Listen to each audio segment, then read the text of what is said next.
I was talking to my brother yesterday. I was telling him I was on the Abyss junket and who I'd be interviewing, and so I mentioned your name, and he goes, "Oh, I seen the commercial for that. Oh, yeah, yeah. Yeah, she was great in Stakeout."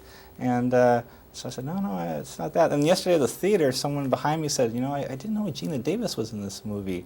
Does that happen a lot to you? Well, Stakeout was The Color of Money. I mean, the casting looked identical, really, except Davis should have had dark hair, you know. Always. Always. People think Gina, I've been told by people that I've been with, they've said, "You look like the girl in Scarface, Gina Davis." I go, "Oh, really? Thanks." You know, yeah, it happens all the time. How frustrating is that for you? It isn't. I mean, as long as the people that make the films know who does what, that's fine with me, you know.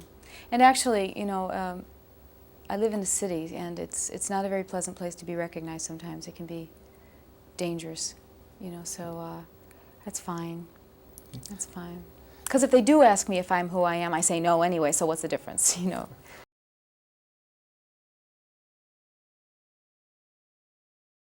The Color of Money experience, because Paul Newman got his Academy Award because he previously had done The Verdict and he didn't get that, and Tom Cruise was really hot in Top Gun.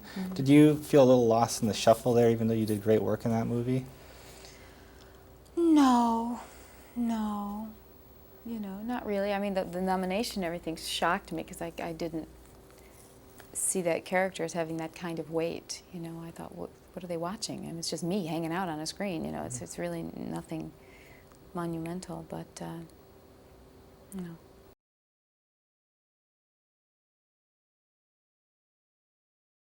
Well, much has been made about The Abyss, about you know, difficulty in the shooting, and it was a hard shoot.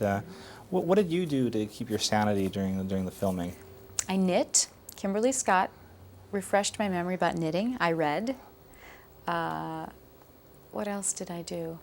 I listened to this one Nat King Cole tape over and over again. Variety was not the spice of life for me, just the same tape. And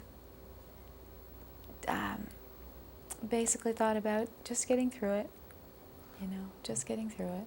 Now, a James Cameron film has a little bit tougher security than some films. You described it as almost signing away your firstborn child. Yes. What kind of requirements do they have for this movie? Well, as far as secrecy goes, well, in order to read the script, we had to sign a document that said we would not divulge any of the plot lines or anything.